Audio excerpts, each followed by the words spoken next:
আর প্রভুকে ডাকছে, তারে ডাকলে নাকি পাওয়া যায়, শুনেছি কানে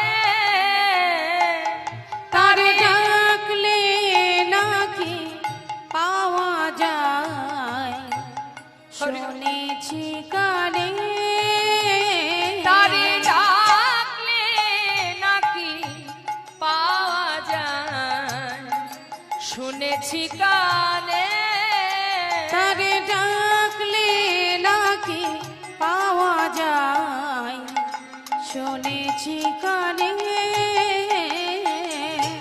তিনি নাকি দয়াল হরি,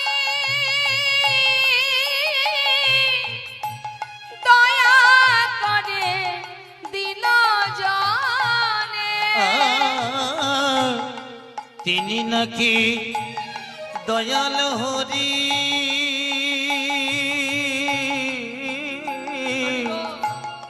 দয়া করে দিন জনে।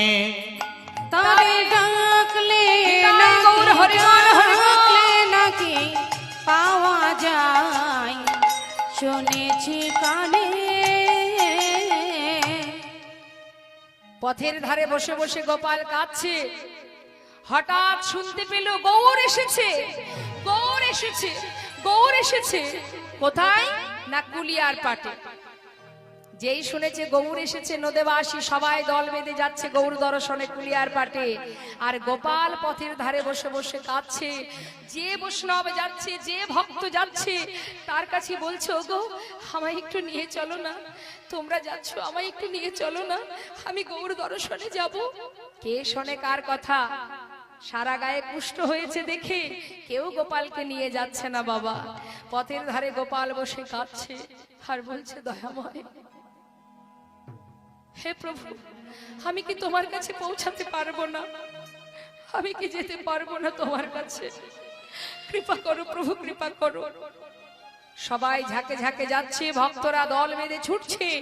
আর এদিকে ওই যে লোচন দাস ঠাকুর, তিনি কিন্তু মা ওই গোপাল যে পথে বসে আছে ওই পথের পথ ধরে যখন লোচন দাস ঠাকুর যাচ্ছে, গোপালকে কাঁদতে দেখে বলছে, গোপাল কিরে, সবাই যাচ্ছে গৌর দর্শনে, তুই যাবি? কি করে যাব বৈষ্ণব, আমার যে চলবার শক্তি নেই। আরে আমি তো আছি, আমি তোকে নিয়ে যাব।